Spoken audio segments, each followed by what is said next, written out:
না হয় সেই জন্যই তারা এরকম টার্গেট ক্লিক করা হচ্ছে। আমাদের হাদি ভাইদের মতো মানুষদেরকে এখন বলির পাঠা বানানো হবে বলে আমি মনে করি। আসলে এবি জুবাইয়ের যে বিষয়টা, এই যে জামাল উদ্দিনের কথা বলা হচ্ছে, ইনি মানে আমাদের স্টুডেন্টদেরকে হত্যা করার জন্য মানে ব্রাশ ফায়ার করার কথা বলেছিল। সেই মানুষকে যখন ধরে পুলিশে দেওয়ার কথা বলেছে তখন তাকে মব হিসেবে মানে মানে এই যে মানে তাকে মব হিসেবে চালানো হচ্ছে। এই মব শব্দটা আসলো কোথা থেকে? হঠাৎ করে মব শব্দ উদ্ভাবন কোথা থেকে হলো? এটা একটা মজিববাদী বয়ান। মানে আওয়ামী লীগ যখন কোনো কিছু পারেনি তখন এই মব হিসাবে বা মব শব্দটাকে এনে সাধারণ বিপ্লবী যারা বিপ্লবের পরে তো কিছু সংস্কার করতে হয়, আওয়ামী লীগকে ধরে তো পুলিশের হাতে দেওয়ার দায়িত্ব তো আমাদেরই ছিল। তো আমরা যখন এটা করতে গেছি তখন আমাদেরকে মব হিসাবে চালানো হয়েছে। এখনো এবি জুবাইর, মোসাদ্দেক এদেরকে মব হিসাবেই বা মব স্টার হিসেবেই বলা হচ্ছে। এটা বলা হচ্ছে একটা পরিকল্পিত গোষ্ঠী যারা বাংলাদেশের জুলাই অভ্যুত্থান বিরোধী গোষ্ঠী।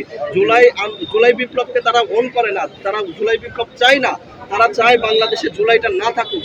আজকে হাদি ভাইয়ের উপর গুলি করা হয়েছে, মানে জুলাইয়ের উপর গুলি করা হয়েছে, হাদি ভাইয়ের উপর গুলি করা। এখন এটা তো আসলে মানে আমাদের বলার মতো জায়গা নেই, কারণ আমরা তো এটা বুঝতে পারবো না। এটা আইন শৃঙ্খলা বাহিনী তদন্ত করবে, কিন্তু এরকম কোনো হাত থাকলেও থাকতে পারে। কারণ অনেকেই চাইবে যে মানে ওসমান হাদিকে মাঠ থেকে তুলে দেওয়ার জন্য, আবার অনেকেই চাইবে যে কোনোভাবে ওসমান হাদিকে উপরে উঠানোর জন্য। এরকম হতে পারে। তো তো এটা আসলে মানে সবই হতে পারে, কিন্তু এটা যেহেতু আমাদের আসলে প্রমাণ নাই, প্রমাণ ছাড়া কারোর বিরুদ্ধে আমরা ওইরকম কোনো কথা বলতে পারি না। কিন্তু আমরা যেটা বলতে চাই, আমাদের বিপ্লবীদের অবশ্যই নিরাপত্তা দিতে হবে। যে সরকার নিরাপত্তা দিতে ব্যর্থ, সেই স্বরাষ্ট্র উপদেষ্টার ওই পদে থাকার কোনো অধিকার নাই। সে ওই পদে থাকতে পারে না। মানে কতগুলো ব্যর্থতা থাক বলে আপনি ওই পদ ছাড়বেন, সেটা তো আপনার বলতে হবে যে এতগুলো ব্যর্থতা হলে আমি মানে এই ১.৫ বছরের মধ্যে আপনি একটা মানে আওয়ামী লীগের মানে ৪৫,০০০ আওয়ামী লীগের মধ্যে ধরা হয়েছে, এর মধ্যে ৩৫,০০০ ছেড়ে দিয়েছে। মানে এই যে এত আওয়ামী লীগের মধ্যে মাত্র ১০,০০০ আওয়ামী লীগের আপনি ধরেছেন, তাহলে আপনি কাজটা করেছেন কি?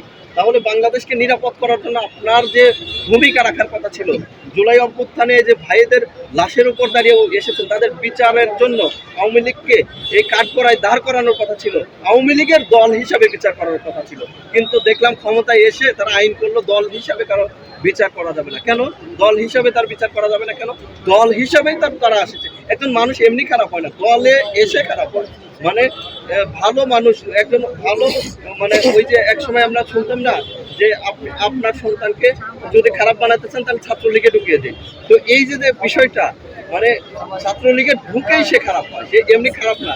আপনার বাহাদের যারা হত্যাকারী তারা সবাই মেধাবী, সবাই মেধাবী, কিন্তু ছাত্রলীগ পরে বলেই সে হচ্ছে মানে এই খুনি হয়েছে। তো সেই ক্ষেত্রে আপনি দলের বিচার করবেন না, আপনি আইন করে দিলেন যেখানে কোনো দলের বিচার করা যাবে না, ব্যক্তির বিচার করতে হবে। কেন দলের বিচার করা হবে না? দলের কারণেই তো ব্যক্তিগুলো খারাপ হয়। তো এইগুলো হচ্ছে আমাদের সরকারের একটা ব্যর্থতা। এই ব্যর্থতার দায় নিয়ে এই স্বরাষ্ট্র উপদেষ্টার পদত্যাগ আমি দাবি করি।